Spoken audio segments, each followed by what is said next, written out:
मुल्क भर में सैलाब की तबाहकारियों के साथ ही इंतहाई दिल खराश खबरें आती जा रही हैं। सैलाब ज़दगान को बेयारो मददगार छोड़ने के दिल सोज वाकयात सामने आते जा रहे हैं। किस तरह सिंध के वडेरों ने अपनी जमीनें और बागात बचाने के लिए बंद तोड़े और किस तरह सिंध के गरीबों पर जुल्म ढाया गया, इनकी जानिब सैलाब छोड़ा गया। अंदरूने सिंध में मातम किसी सूरत हाल है। नंगे बदन और बेहाल लोगों की आंखों देखी दास्तान ने आसिफ जरदारी के मजीद संगीन जराइम से पर्दा उठा दिया है। अवाम तक इमदाद पहुंचाने की कोशिश करने वाली तंजीमें जब अंदरूने सिंध पहुंची तो क्या दर्दनाक मंजर सामने आए।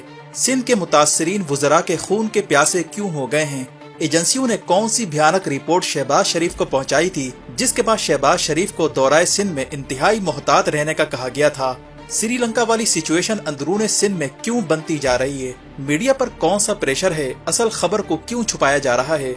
नाज़रीन इकराम, पंजाब, KPK और सिंध भर में सैलाबी सूरत हाल अचानक से डेवलप नहीं हुई, बल्कि इसमें हुक्मरान और मुक्तदिर हलकों के संगीन जराइम की कहानी भी छुपी हुई है, जिस पर से मीडिया को असल खबर बताने से रोका जा रहा है। महकमा मौसमियात के डायरेक्टर जनरल ने तहलका खेज इंकशाफ करते हुए बताया है कि आज से 3 महीने पहले हुकूमत और NDMA को अलर्ट जारी किया गया था और इन्हें बारहा कहा जा रहा था कि बलूचिस्तान समेत मुल्क भर में इस बार खतरनाक मानसून का स्पेल आ रहा है। गैर मामूली बारिशें होने जा रही हैं। किसी भी वक्त इंसानी अलमिया जन्म ले सकता है। लेकिन गुज़िश्ता 3 महीने से इम्पोर्टेड हुकूमत और इनके हैंडलर्स हिफाजती इंतजामात की प्लानिंग की बजाय इस बात की मंसूबा बंदी करते पाए गए कि शहबाज गिल के बाद इमरान खान को कैसे गिरफ्तार किया जाए। और फिर इस कौम के साथ वो हुआ जो पिछले 200 साल में भी नहीं हुआ। बंद के बंद टूट गए, पहाड़ रेजा रेजा होने लगे, ग्लेशियर्स टूट कर दरिया में तुग़यानी पैदा करते रहे, लेकिन इम्पोर्टेड हुकूमत और मीडिया ने कोई नोटिस नहीं लिया। बलूचिस्तान, जनूबी पंजाब, अंदरूनी सिंध और KPK के सैकड़ों देहात सफ़े हस्ती से मिट गए। कुदरत आवाजें देती रही कि बंदोबस्त कर लो, आपस की लड़ाइयाँ बाद में कर लेना, पहले मुल्क का सोचो। लेकिन शायद कुदरत को इन्हें झंझोड़ना मकसूद था। सुम्मुन बुकमुन उम्यून के मिसदाक हुक्मरान तबका और जिम्मेदार लोग बाहर के दौरे करते रहे। कतर, UAE और यूरोप के दौरों से फुर्सत तब मिली जब ये खबर आई कि सैलाब का रुख अब इनके खलियानों, खेतों और बागात की जानिब हो चुका है। चुनाचा सिंध के वडेरों ने पहली फुर्सत में बंद तोड़कर पानी का रुख गरीबों की जानिब किया और यूं अपने बागात और जमीनें बचाकर वडेरे ने फर्ते मुसर्रत में अपने मूछों को ताव दिया और शहर की जानिब चलता बना। और पीछे सिंध की गरीब अवाम रातों रात सैलाब की नजर हो गए।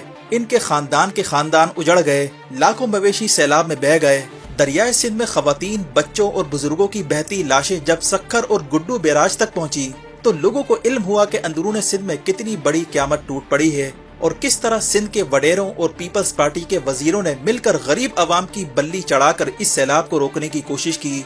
दरियाए सिंध में बहती लाशों की खबर जब सोशल मीडिया पर आई तो सिंध का सरकारी वफद मुराद अली शाह और बिलावल जरदारी की क़यादत में शहबाज शरीफ को लेकर सक्खर का दौरा करने पहुंचा तो वहां पर अवाम के इश्तियाल ने इनके कान खड़े कर दिए। खवातीन ने सड़कों पर लेट कर एहतजाज शुरू कर दिया। इसके बाद शहबाज एंड कंपनी के साथ मिलकर मुराद अली शाह और बिलावल ने हेलीकॉप्टर से 3-4 पैकेट गरीबों के मुंह पर उछालने की प्रैक्टिस की। और फिर कामयाब शूटिंग के बाद इन्हें ख्याल आया कि गरीबों के एहतजाज से इनकी शान में गुस्ताखी हुई है। चुनाचा सिंध पुलिस ने उन्हीं गरीबों के खिलाफ मुकदमा दर्ज कर दिया। रिपोर्ट के मुताबिक शहबाज शरीफ को एजेंसियों ने रिपोर्ट दी थी कि सिंध के हालात बहुत खराब हैं। सिंध के लोग वजीरों के खून के प्यासे हो चुके हैं, इसीलिए इस वक्त मुतासरीन से मिलना अपनी मुसीबत को दावत देने के मुतरादिफ है। सिंध की हालत जार को देखकर जब फलाही तंजीमों ने कराची से अंदरूनी सिंध की जानिब रुख किया तो सिंध के वजीर आला मुराद अली शाह ने इनकी गाड़ियां रुकवाई और कहा कि भाई किधर चलते बने, ये सारा इमदादी सामान यहाँ जमा करवाओ, हम खुद ही बांटेंगे। जब तंजीमें आंख मचोली खेल कर अंदरूनी सिंध पहुँचने में कामयाब हुई तो सिंध के वडेरों का सामना हो गया, जिन्होंने इमदादी सामान को हथियाने की कोशिश की और गरीबों के हक पर डाका डाला। दूसरी तरफ ये इतला आई कि पीपल्स पार्टी के MPAs ने जिंदा बच जाने वाले सैलाब मुतासरीन को इमदादी सामान देने से पहले इनसे हलफनामा लिया कि आइंदा वोट पीपल्स पार्टी को देना होगा, तभी तुम्हें इमदादी सामान मिलेगा। और यूं सिंध के वडेरों और भुट्टो के वारिसों ने सैलाब ज़दगान के साथ जो तारीखी जराइम की दास्तानें रकम की, इसे तारीखदान कलम बंद करते हुए कई बार जरूर सोचेगा। फलाही तंजीमों के अरकान से मिलने वाली इतला के मुताबिक अंदरूने सिंध तक मीडिया को कोई रसाई नहीं दी जा रही और जिनको रसाई मिल गई इन पर यह प्रेशर है कि असल कहानी ना दिखाई जाए। लोगों के बदन पर कपड़े नहीं हैं, खवातीन बरहाना हालत में हैं, लोगों की आंखों में इस वक्त खून उतरा हुआ है, वजीरों के खून के प्यासे हो गए हैं। श्रीलंका वाली सूरत हाल इस वक्त अंदरूनी सिंध में पैदा हो चुकी है।